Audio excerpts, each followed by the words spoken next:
Let's get this thing going. Check 1, 2. The Hip Hop Study Hall podcast with DJ Ekin starts now. About hip hop. I told you it was gonna happen. I told you it was gonna happen. Here at Hip Hop Study Hall, this is what we do, man. We're part learning platform, part inspiration, all things the culture of hip hop. And with that being said, I keep telling these young cats that I meet out here that the job is way bigger than the microphone, right?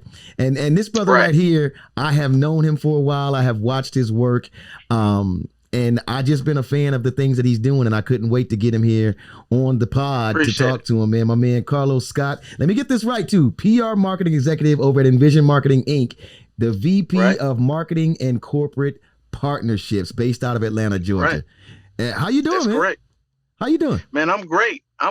And first of all, kudos to you for even starting this platform to really kind of plant a seed into our youth, because as you and I talked about this, a little over a month or so ago, unfortunately, our kids, they're kind of short-sighted. They just see T.I., they see LeBron, they see Steph Curry, but they don't see that it's somebody behind them, or with them rather, that actually helps to propel them, to protect their brand, and to have different facets. And my entity specifically is in branding, PR, and marketing. Make a long story short, PR is about awareness. So when you see somebody on Jimmy Fallon or Today Show or Jimmy Kimmel or whatever, that's PR. But on the marketing side, when you see somebody with a Gatorade deal or BMW or whatever, that's the marketing side. And so we do that as well. And so, it's been a fun ride the last 2 decades. Been blessed to represent 8 Olympic gold medalists, 5 Super Bowl champions, Hollywood actors, Grammy Award winning artists, multi-platinum artists, even a 4-star general that we represent. And so, and then we also work with, ironically, we actually work with some of those same brands. We consult with them in the areas of diversity, equity, inclusion, talent procurement, because a lot of times, let's say you're Pepsi or you're Coca-Cola and you have this big event and you're sponsoring it, but you don't know who to contact in order to book Beyonce or who to book whatever. So they'll consult with us. And then we also consult them in the areas of how to effectively and respectfully advertise to African-American, even the LGBT and Latino communities. And so, because otherwise you hear about these incidents like what happened with Gucci, with the girl with the black face, or with what happened with H&M, with the young kid that had the monkeys playing. I mean, these are situations that happen because there's nobody that looks like you and I at the decision-making level in these rooms. And because I guarantee you, if somebody like yourself or me was in that room when they presented that, we'd have the cachet to say, hey, I understand where you're trying to go, but that's not going to be well received. That's not the way Let's get back to the drawing board. So, but anyway, but yeah, that's what we do. And it's a fun ride. It can be stressful because on the flip side of what we do, I'm also a media crisis specialist. Yeah, I want to get into that too fast because I want to get there. I got to stop you for a second because you gave us a lot right there. And with this next generation that I want to see this and hear about you, let me start with your story a little bit before I get to how much that you really have going on. Let me start with what maybe made you say, how did you decide that the PR space was where you wanted to go? Was it like because I was a communications major at school, right? And you go into communications, if you don't watch it, it's pretty much a catch-all. It's almost like going to the business college, right? It's a catch-all. How did you decide, or how did you even get into the PR marketing space? Not to sound cliche-ish, but God orders your steps. If someone would have told me 2 decades ago that I'd be doing PR or even marketing, I'd be like, whatever.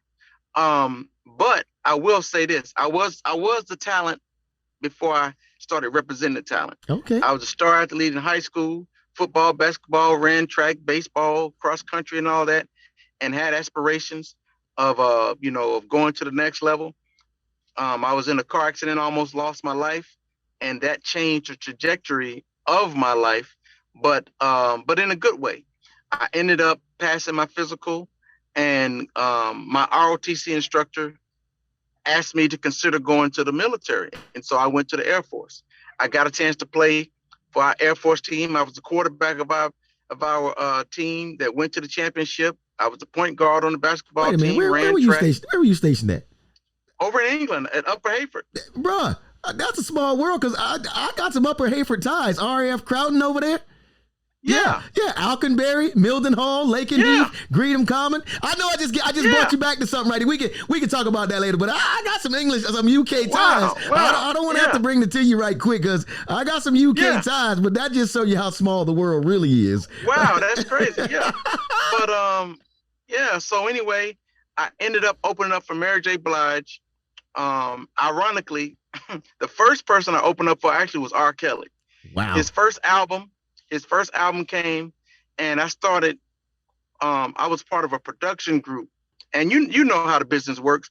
When you're an up and coming artist, you don't make enough money to take your whole band or whatever. Right. So what they'll do is they might take your music director and maybe a drummer or whatever, but for the most part, it's a real skeleton crew.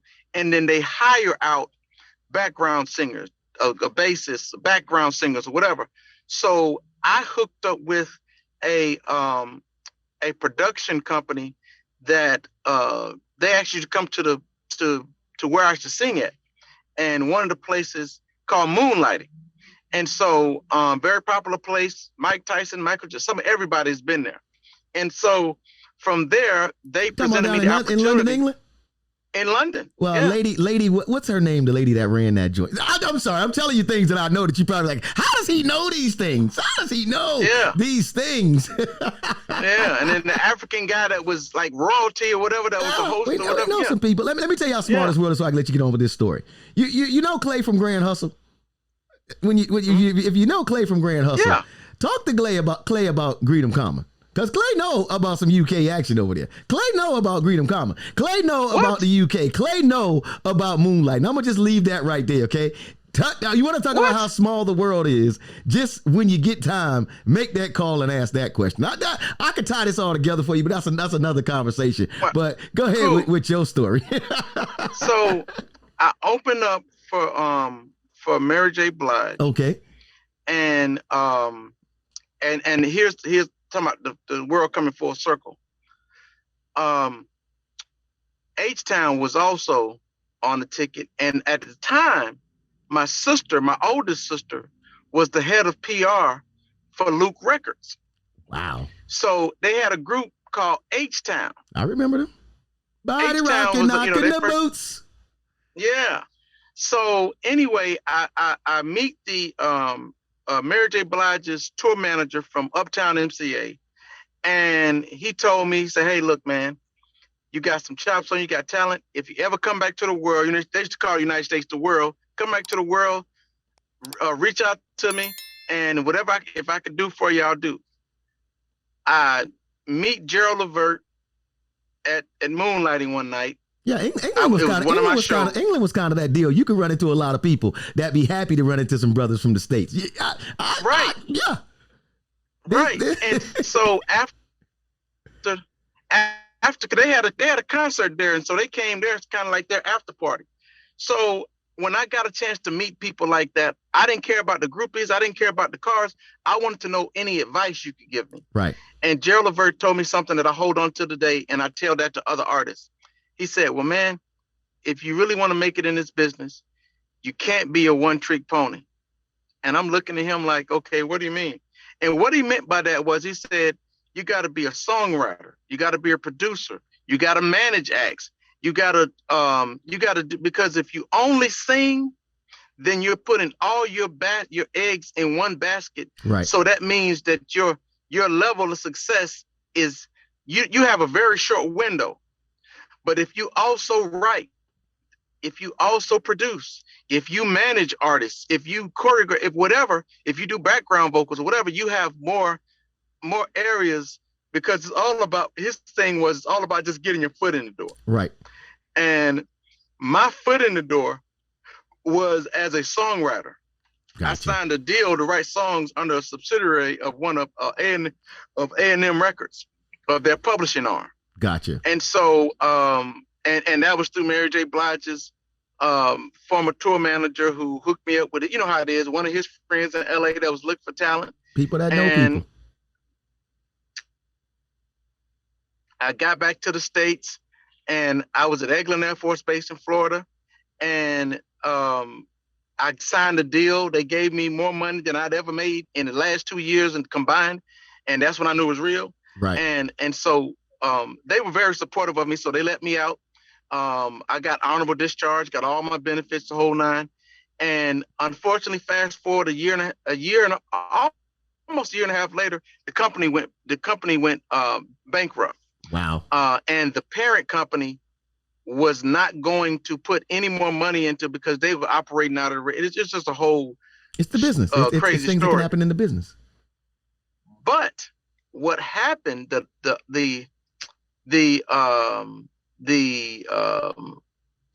silver lining in the gray cloud is, I took that as an opportunity to learn. The next 2 years, I didn't do a show. I went to conferences. Kashif, the late Kashif now, right, wrote a book called Everything You Need to Know About the Music Business. Right. It's one of my favorite books. I got that book. I went to another book. And so I became a sponge of the business of music. I learned about publishing. I learned about all of that, because I said I never want to be in a situation again where I was taken advantage of because of my naiveness. Right. I know you're trying to get it, all the latest and greatest content from Hip Hop Study Hall, right? You're trying to get your hands on that? It's DJ Ekin, man. Don't forget, hit that subscribe button, all right? Get the alerts. Hit that subscribe button now.